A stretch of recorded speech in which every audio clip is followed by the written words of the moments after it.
Innal hamdalillah nahmaduhu wa nasta'inuhu wa nastaghfiruh wa na'udzu billahi min syururi anfusina min sayyiati a'malina.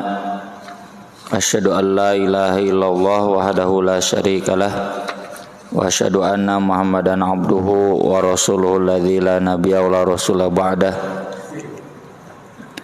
Allahumma shalli wa sallim wa barik ala Muhammad wa ala alihi wa sahbihi wa man tabi'ahum bi ihsan, amma ba'd.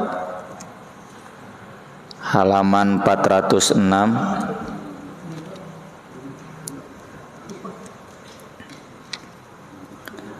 Bab syuf'ah, bab tentang syuf'ah. Syuf'ah itu asal katanya genap, jangkep, dari wasyaf'i wal watri. Watri itu witir. Di wasyaf'i genap, witir ganjil. Ada syafaat. Syafaat itu artinya mencari yang genap, mencari yang menggenapkan, dan artinya itu pertolongan dari pihak ketiga. Syuf'ah itu sendiri dalam konteks ekonomi adalah hak kepemilikan bersama. Ini biasanya berasal dari waris. Waris rumah dijadikan warisan kan jadi hak milik bersama.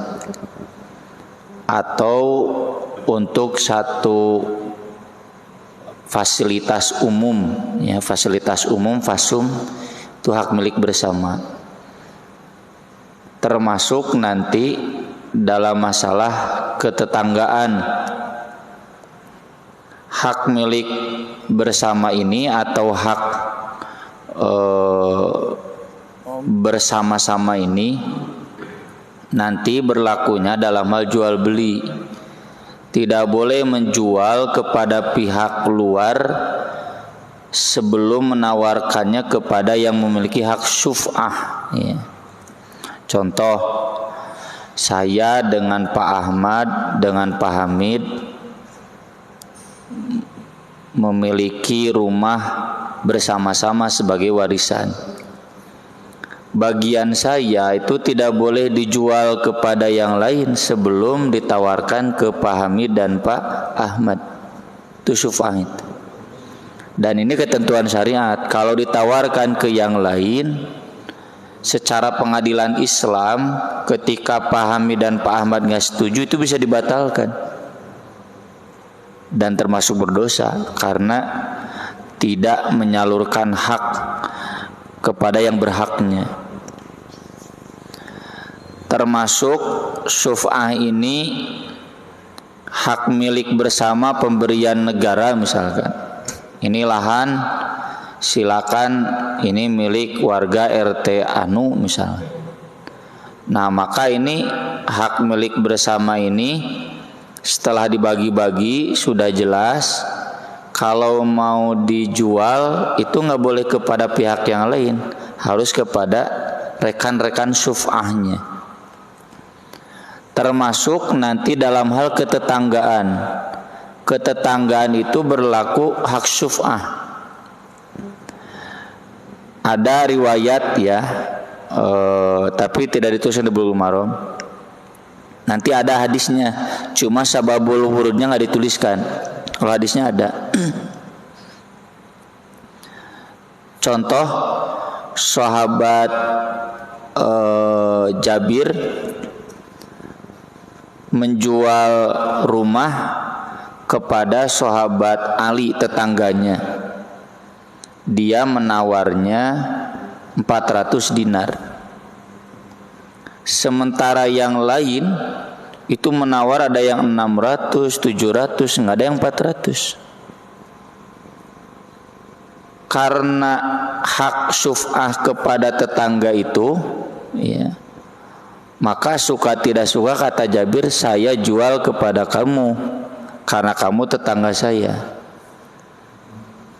Meskipun yang lain ada yang menawar lebih mahal. Nah, ini hak syuf'ah.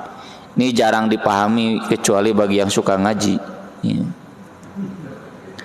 Kalau kemudian dijual ke yang lain, tetangganya belum ditawari, itu tetangganya bisa menggugat, membatalkan jual beli tersebut kalau pengadilannya pengadilan berdasarkan syariat Islam. Pengadilan di urang mah datang nyaho syuf'ah, ya. Tapi minimalnya bapak-bapak harus merasa dosa kalau menjual rumah atau mobil kepada yang lain dengan mengabaikan tetangga. Nyatu beda 400 dinar 500 dinar mah 400 500 beda 100 wajar lah. Kecuali lamun harga pasarana ieu mobil teh 100 juta ditawar 10 juta, wah eta mah ngajakeun deui tetanggana. Itu mah tidak logis ya, gitu mah harga 100 juta tetangga menawar 75 juta, ya kita hargai sebagai tetangganya. Kecuali ada pertimbangan lain, kedaruratan, misalkan kita sedang butuh uang yang itu harus dipenuhi segera, ya, maka kita terpaksa tidak menjual ke tetangga. Itu faktor lain. Termasuk kemarin ya saya menguruskan waris mobil dari sebut ada 8 orang, ya. Itu harga jualnya di pasaran 140 150, tapi dibeli sama pihak yang bagian ahli waris sanggupnya 120, ya. Saya putuskan ya sebagai penengah, ya sudah dijual saja ke sini. Yang lainnya sedikit protes, oh cenanya gitu mau jual ke showroom 140 145 harganya, yuk 120. Saya bilang ini bagian yang disebut dengan syuf'ah. Kalau ada pihak dari yang terlibat syuf'ah itu mau membeli, ya harus dijual ke sana. Karena ada beda saeutik tuh 120 tuh 40 mah gitu. Terlebih kan ini bukan sesuatu yang nyana 120 kan dibagi 8 dengan 140 dibagi 8 bedanya dikit-dikit lah, 2 juta 1 juta gitu.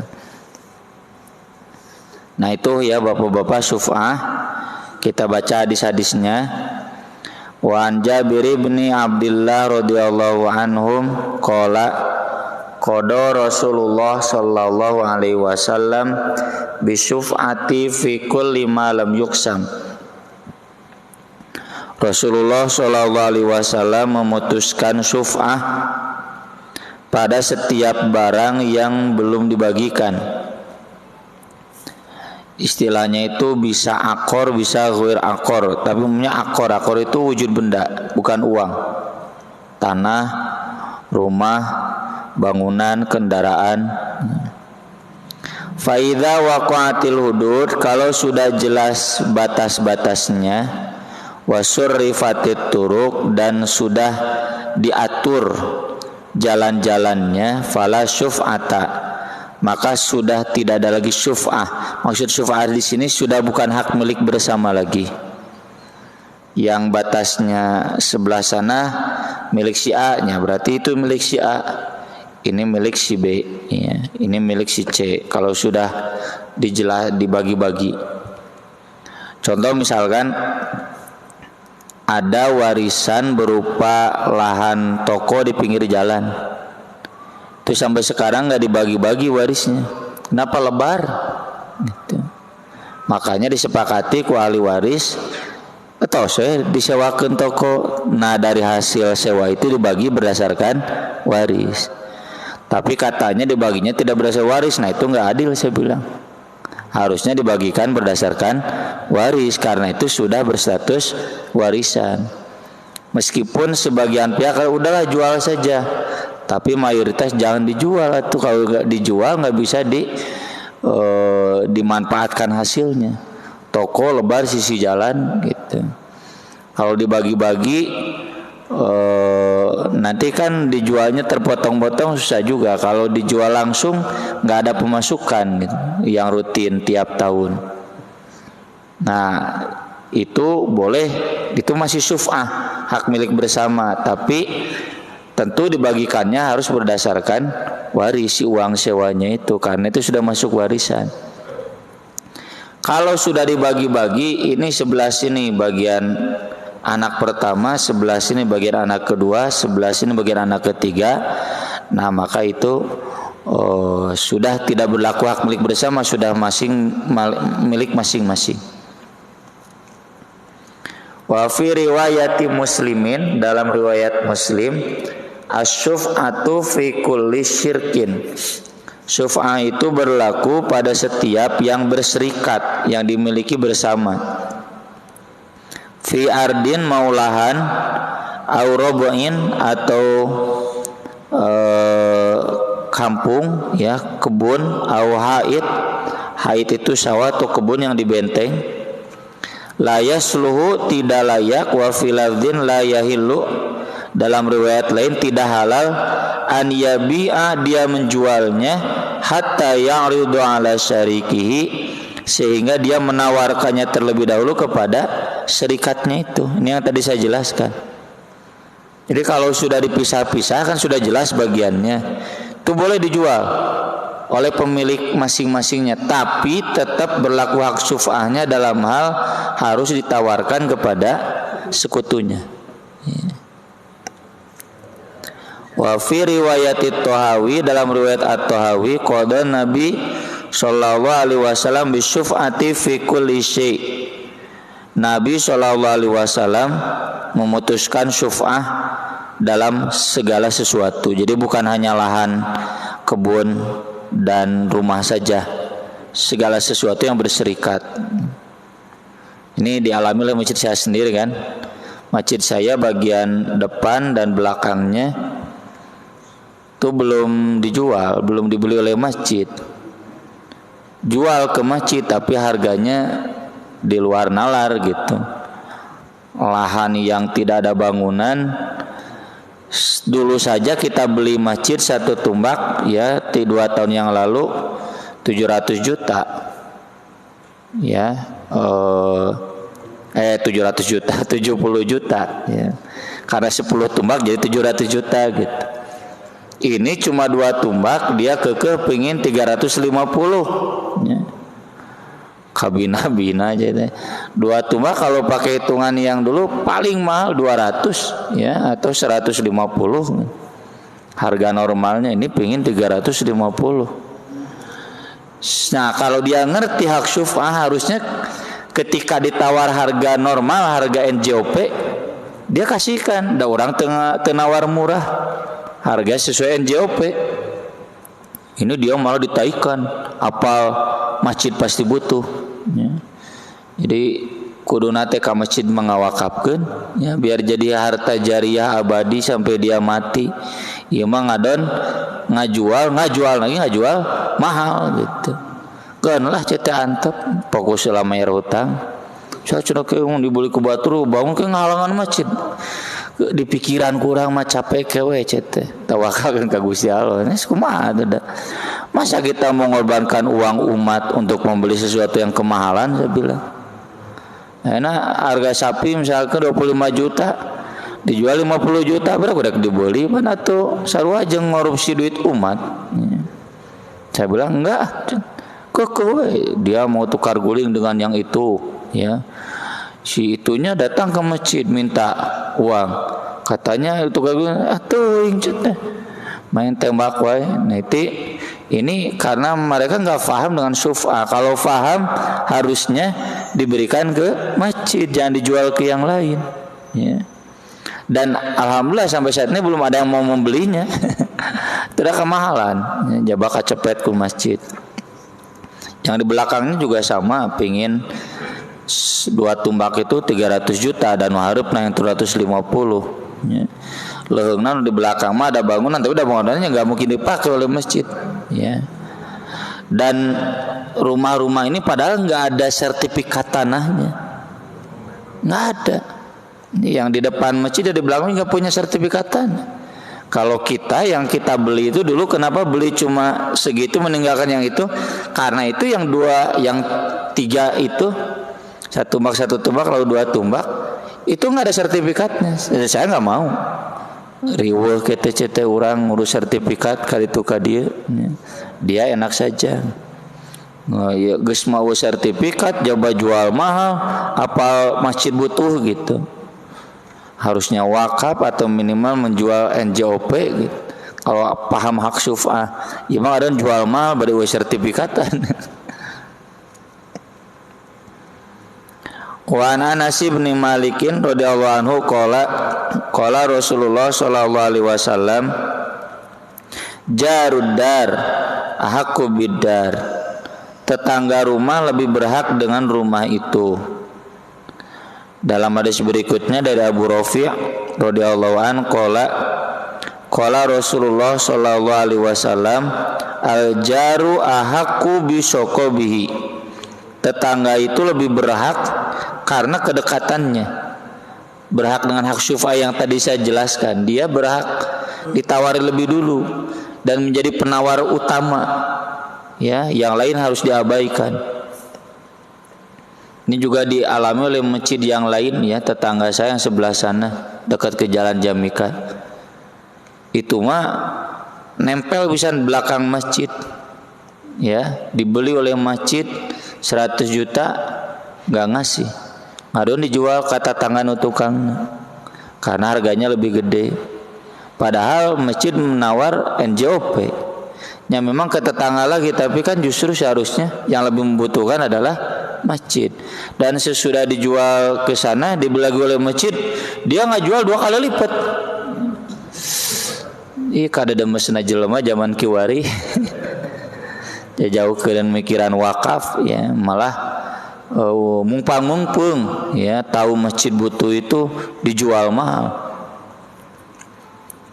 Wan Jabirin, ini yang tadi saya ceritakan, ya, Jabir radhiyallahu an qala Rasulullah sallallahu alaihi wasallam al jaru ahqqu bi syuf'ati jarihi, tetangga itu lebih berhak dengan syuf'ah dari tetangganya.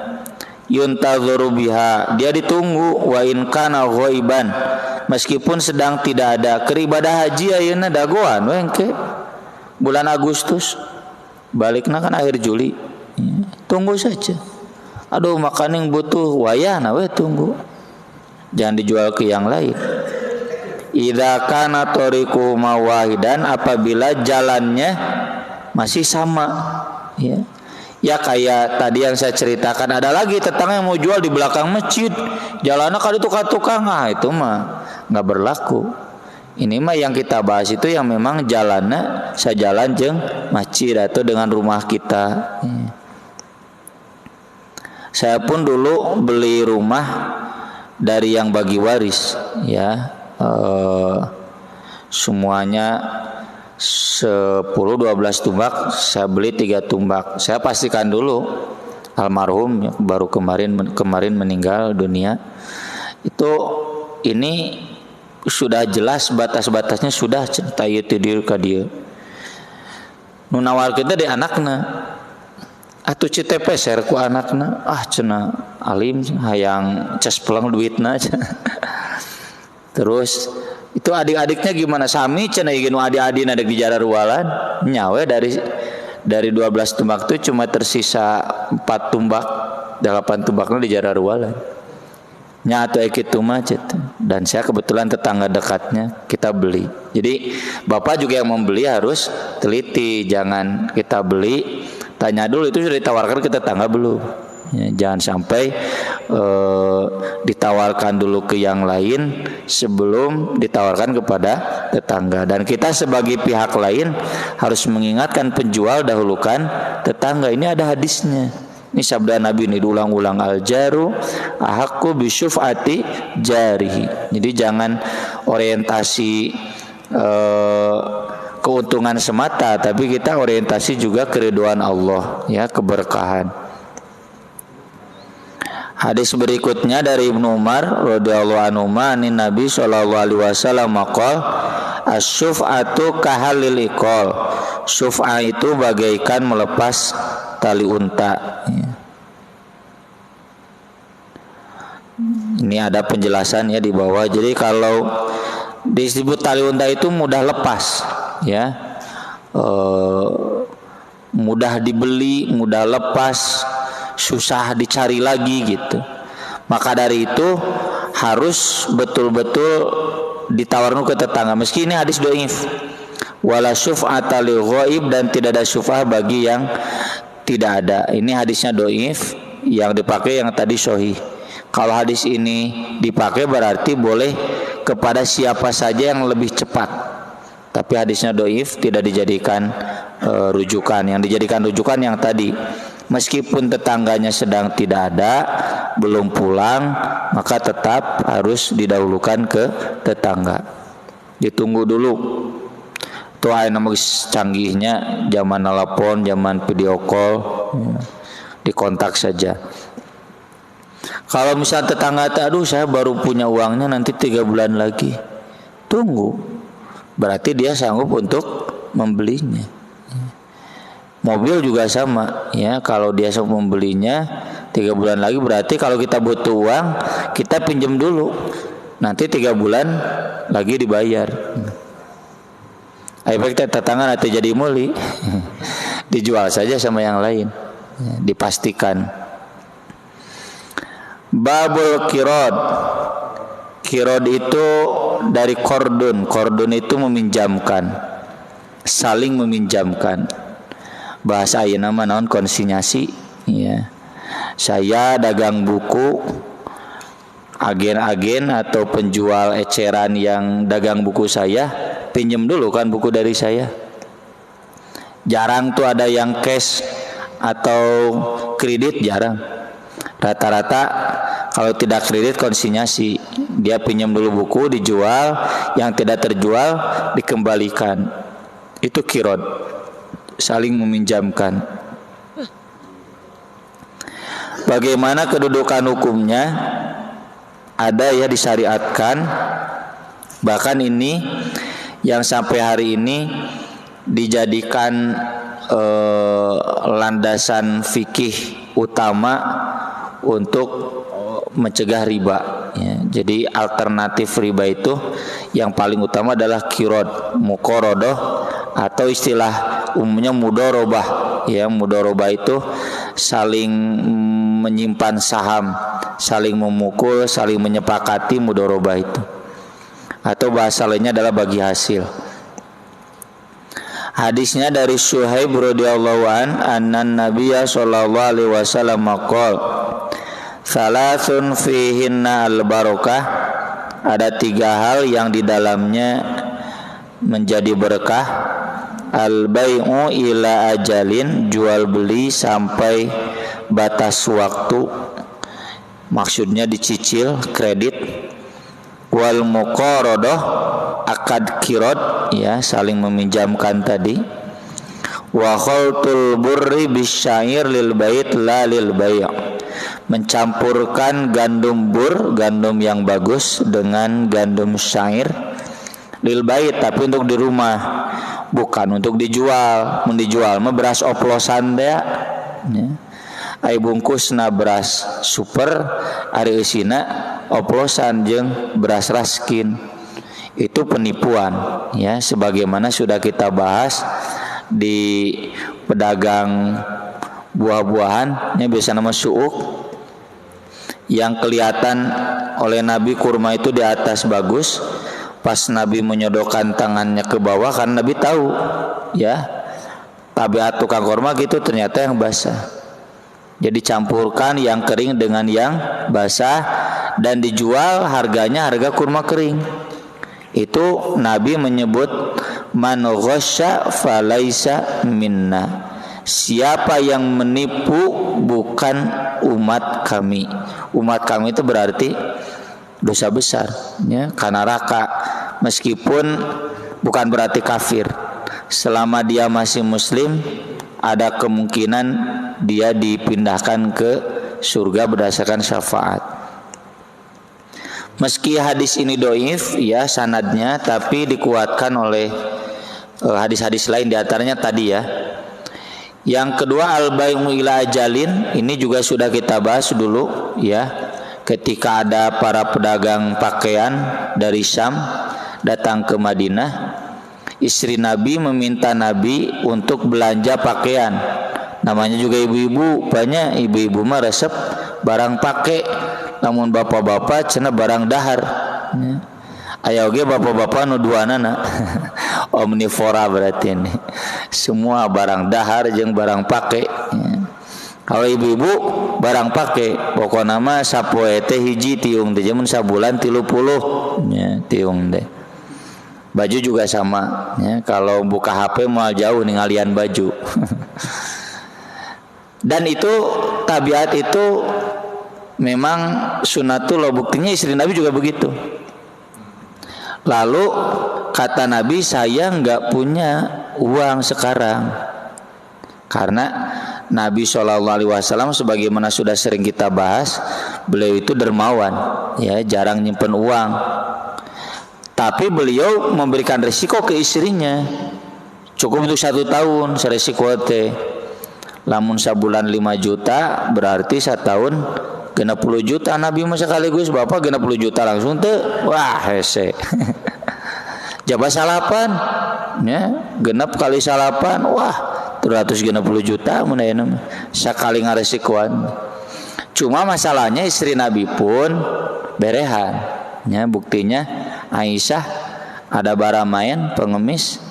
Aisyah cuma memberikan kurma 1 biji karena nggak ada lagi. Ai urang mah mere 500 teh, di imah 500 juta. Ada Aisyah mah mere kurma 1 teh kurang lebih 2.000 lah ya. 2.000 kurma ajwa itu. Dan memang kurmana kan hiji deui gitu. Kasih we teh juga nduh. Eueuh di dieu ge. Kita bilang enggak ada. Nah loket enggak ada na rekening maloba. Nah, sewaktu-waktu istrinya itu mau pakaian yang bazun minasyam, sudah dibahas 2 hadisnya. Lalu kata istrinya, ila ajalim ma'dudah, cicil aja Nabi. Nabi nggak langsung datang. Nabi nyuruh sahabat, cing cenah pangmelikeun baju buat istri saya, tapi dicicil. Ternyata dia menolak karena nggak tahu yang nawarnya Nabi. Dan Nabi juga nggak menawar langsung. Nawar Nabi langsung mah moal meuli dibere. Nabi bukan tipe orang tangan di bawah ya. Ari urang mah jamaah ngaji, Pak Haji, Ustad deh apal cenah meuli bubuahan ka dieu ngarah gratis. Namun apal barang beli gratis deh, terus ka dieu ngarah gratis gitu. Kalau Nabi nggak mau ya, Nabi bukan mental tangan di bawah. Kalau Nabi datang, jangankan jual beli kredit, dikasih ku pedagang namal mungkin teu. Cuma Nabi tahu itu pasti memberatkan mengunggal gitu. Makanya Nabi menyuruh pembantunya, tolong tawarkan beli di kredit. Tapi ternyata pedagangnya nggak mau, dan Nabi pun cukup ngupahan istrinya. Ya. Itu al-baila ajalin, hadisnya ada. Lalu wal muqorodoh ini saling meminjamkan barang. Seandainya di hadis doib tercover oleh ayat yang terkenal ta'awanu 'alal birri wat taqwa, saling membantu dalam kebaikan dan ketakwaan. Ya contoh, saya nyetak buku minimal 1.000 dan didagangkeun ku sorangan 5.000. Yang lain dagang buku, butuh buku jualan ya. Kan ada kerjasama, ta'awanu 'alal birri wat taqwa. Lalu kita terlibat perjanjian. Kalau penjual eceran biasanya 20%. Kalau dia agen itu maksimal 40%. Ya, karena yang 30%-nya buat modal, 30%-nya lagi buat bayar penulis, editor, ya, dan lain-lainnya gitu. Keuntungannya paling 10%, 20% dari buku itu. Sisanya itu yang bengharnya buku sebelumnya agen ya, sampai 40%. Penerbit nama paling banter 10% gitu untung, karena kan jarang terjual semua. Kalau pedagang menjadi juga di Palasari itu mah asli we keuntungan teh. Kalau ada yang sisa dibalikin deh man, konsinyasi. Itu kalau bisnis buku yang saya tahu. Kemudian hadis berikutnya dari Hakim bin Hizam radhiyallahu anhu, annahu kana yashtaritu 'ala rajul idza atau malan muqaradatan. Hakim bin Hizam radhiyallahu an, dia membuat syarat kepada seseorang apabila memberikan kepadanya harta sebagai pinjaman. Maksudnya tadi ya, Hakim bin Hizam punya barang lalu dititipkan di penjual, silakan kamu jual. Itu kan akadnya meminjamkan. Hakim bin Hizam ini sering, dulu saya cerita hadis yang al-yadul uliya khairun minal yadis sufla. Jadi ketika mudanya Hakim bin Hizam ini bergantung hidupnya dari Nabi, dan Nabi pun selalu mengasih. Nah, sudah beberapa kali mengasih, memberi, sampai 3 kali baru Nabi ngasih nasihat.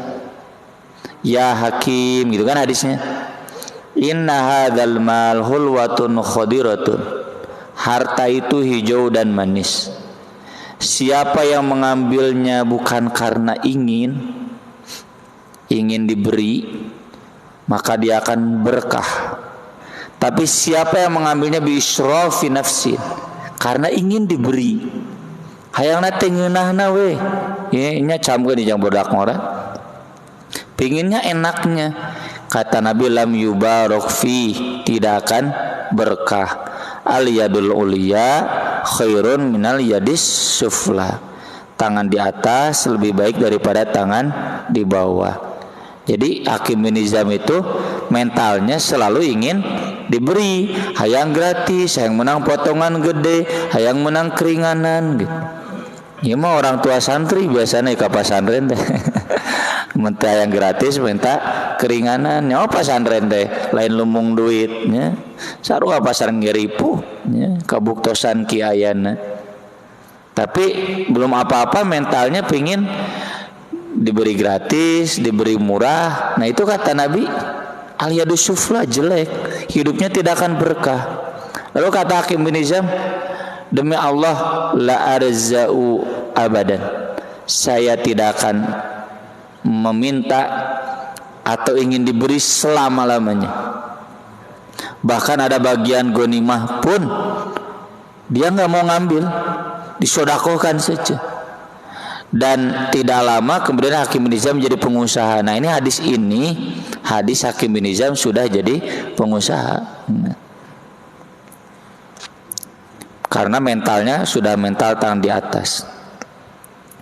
Hakim bin Hizam kalau menyerahkan hartanya kepada orang yang akan memperniagakan barangnya, an la taj'ala mali fi kabidi rotbatin, kamu jangan menginvestasikan hartaku pada jantung basah.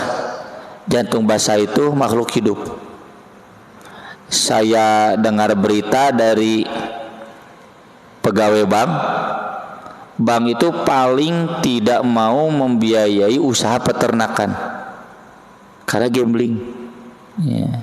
Paling ngasih di modalan ku bank, makanya harus modal sendiri. Dan memang usaha peternakan itu gitu, kadang rugi gitu, tapi untung ya. Antara untung dan buntung itu beda tipis, termasuk sapi ya. Terus saya dapat curhat dari salah seorang pedagang, kur narekel dari sejak sebelum Covid. Cete sapi teh asa cikeneh kamari itu sasaham teh 2 juta cete. Anu 3 juta leuwih. Pak Ustad, kudu kitu cenah arah runtung peternak teh lobana mah nu buntung. Peternak sapi rata-rata di kita peternak sapi penggemukan kan, bukan beternak dari awal, jarang. Baik cenah Pak Ustad atuh cenah ngarah untung. Keun teu gede-gede penting untung hese cenah untungna dagang sapi teh. Modalna gede, ngajualna hese gitu. Nah itu Hakim bin Hizam pun gak mau kalau harta yang dia pinjamkan itu digunakan untuk bisnis jual beli atau ternak makhluk hidup. Wala tahmilahu fi bahrin, dan jangan kamu bawa usaha di lautan. Nah bisi ti kelebu naon gitu. Wala tanzila bi fi batni masil, jangan kamu bawa ke lembah aliran air. Jadi tong dipelak di sisi Citarum dar aya caah, atau ternaknya di Citarum yang masil yang mengalir. Aya kitu mah di wadukna mah teu nanaon, di Cirata, di Saguling. Ini mah di aliran airnya. Atau sekali aya caah teh udah we habis. Fa in fa'alta syai'an min dalika, kalau kamu melakukan satu saja dari itu, kamu menginvestasikan uang ini di bisnis ternak atau di usaha yang dibawa ke lautan, muntas laut, atau di tempat aliran air, ya karena kan di Arab itu tadah hujannya, ya kayak di Cianjur Selatan daerah Agrabinta, Sindang Barang, itu kan bukan dari irigasi, bukan dari sungai, tapi mengandalkan hujan. Nah si aliran selokan itu sering dijadikan sawah. Namun usum hujan, dia ke bawah palit, kamu naik banjir ngadadak, ya banjir bandang. Kalau kamu melakukan salah satu dari itu, faqad minta mali, kamu menanggung sendiri hartaku. Jadi nggak berlaku bagi hasil atau mengembalikan lagi barang yang tidak terjual. Pokoknya mah boleh kabeh ku kamu, karena unsur gambling tadi. Jadi kalau kamu bawa lalu terjadi rugi, saya nggak mau tahu. Nah ini boleh bagi hasil seperti ini, tidak hanya bagi untung tapi bagi rugi boleh, asal disepakati dari awal. Wa qala Malikun fil Muwatta anil Alai Abdurrahman ibn Yaqub an Abi an jaddihi innahu amila fi malin li Utsman ala anna ribaha bainahuma, bahwasanya Yakub pernah bekerja dalam harta Utsman dan keuntungannya dibagi dua. Wa huwa mauqufun sahih, dan itu keterangan mauquf yang sahih karena Utsman bin Affan kan sahabat Nabi yang termasuk al-khulafaur rasyidin yang sunnahnya dijamin oleh Nabi benar, ya ma'ana li washabi alaikum bisunnati wa sunnatil khulafair rasyidin. Nah yang sering terjadi itu ya di perbankan itu, bagi hasil ini tidak diatur di awalnya, tidak boleh ini, tapi ketika kemudian rugi, bank tidak mau tahu, pokoknya harus untung. Nah ini bukan termasuk ta'awanu 'alal birri wat taqwa. Ini mah maksudnya masuk pada kategori zalim, ya.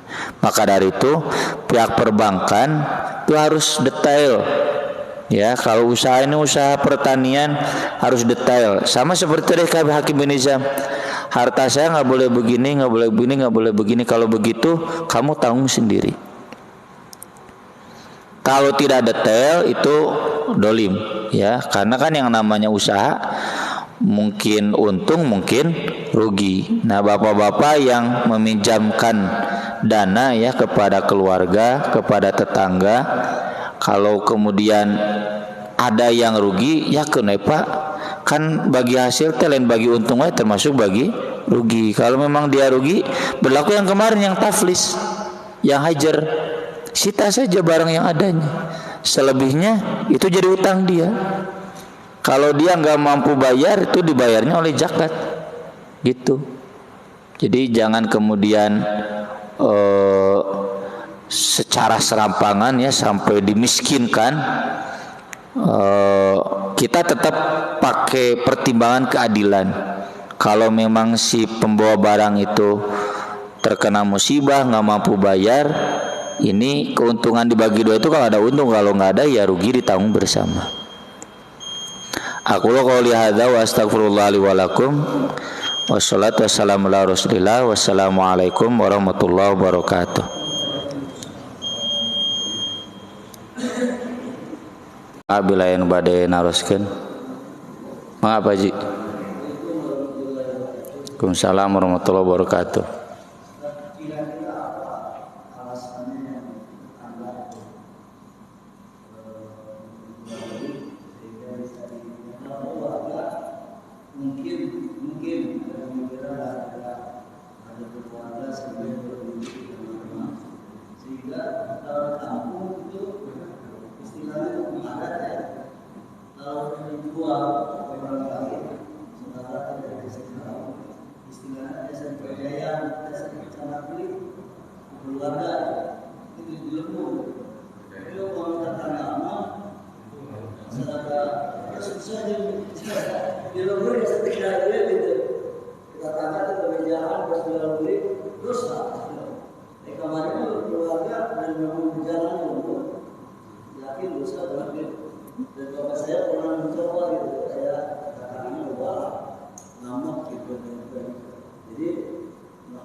Ya.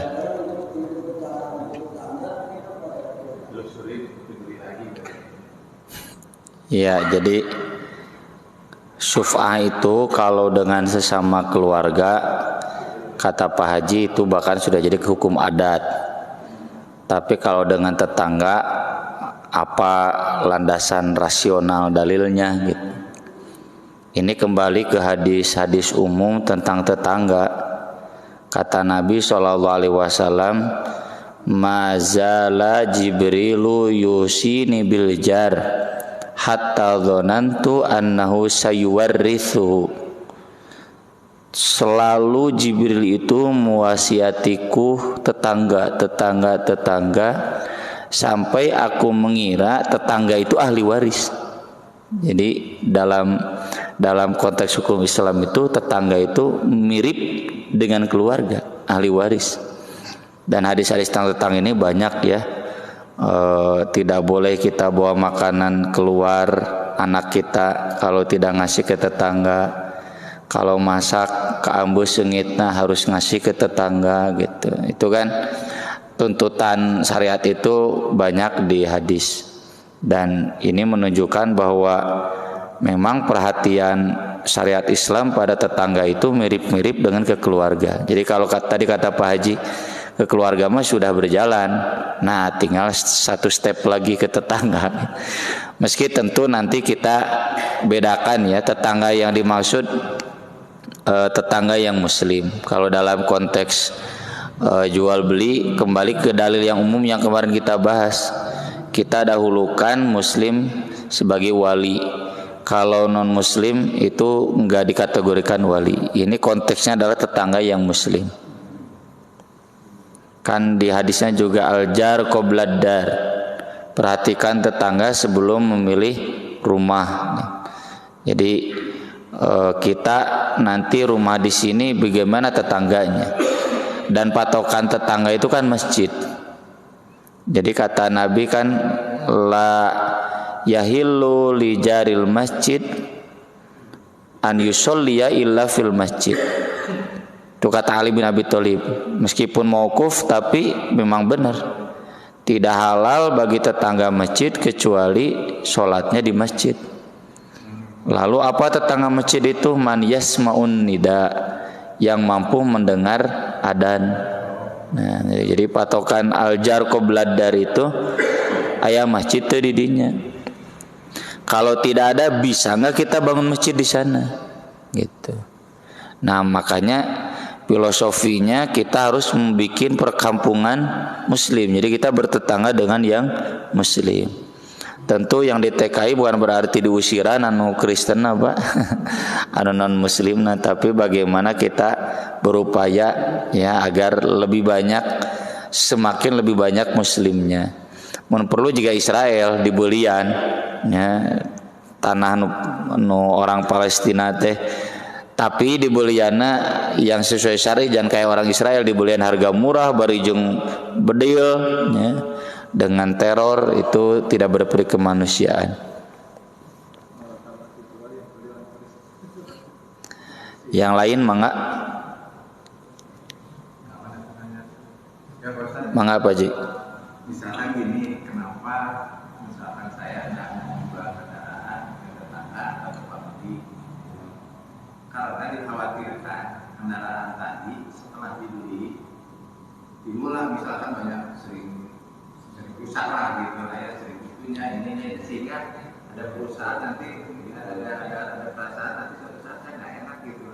Kok setelah dibeli sama si Anu, aku dengan tetangga, aku dengan family, ternyata dia dari ke bengkel gitu. Jadi lihatnya nggak ini, walaupun mungkin gitu perusahaan tadi itu akibat dari cara perawatan dengan pemakaiannya mungkin dan segala macam. Nah mungkin salah satunya yang saya rasakan itu Ustaz, apakah saya itu benar nggak gitu berprinsip seperti itu, punya pemikiran seperti itu. Mohon maaf Pak Haji, kalau menurut saya dalam syariat kita jangan baper. Jangan baper, jangan bawa perasaan. Jadi ya justru jadi enak buat kita yang menjual ke tetangga. Jadi kalau tetangga komplain, kita bisa tetap membantunya. Tahu, contoh saya beli mobil, ini hari ini terakhir di servisnya kapan? Nggak ada buku panduan, nggak ada kartunya, nggak tahu. Harus tanya dulu kan ke sana. Sana mana lagi nomor kontaknya nggak ada, karena kita beli dari pihak ketiga. Tapi kalau ke tetangga kan jelas. Ini apa? Dulu kendalanya, contoh kemarin spion saya rasanya di Dupakwan biasanya nutup, iya mah coplok semua gitu. Pas saya bawa ke bengkel nggak ada di Bancai, iya mah kenapa nggak coplok titadina gitu, ditempel unggul. Kan kalau tetangga kita bisa cari tahu, dan kita tentu tidak kemudian mengusik-musik hal itu. Ya udah, kalau kita udah beli ya udah. Nah, di sini justru Bapak jadi berkesempatan ke tetanggamu lebih luas menjelaskan. Kecuali kalau Bapak tadi kenwe tong dibeja-beja, wah itu mah berarti termasuk yang tadi gosa alayan man gosa falaisa minna ya. Jadi jelaskan saja secara terbuka. Ya pernah tabrakan di dia, ya kieu gitu. Biasakan kita jual beli dengan transparan, dengan jujur. Jangan ada yang disembunyikan. Yang lain, mangga Pak Ji. Assalamualaikum warahmatullahi wabarakatuh.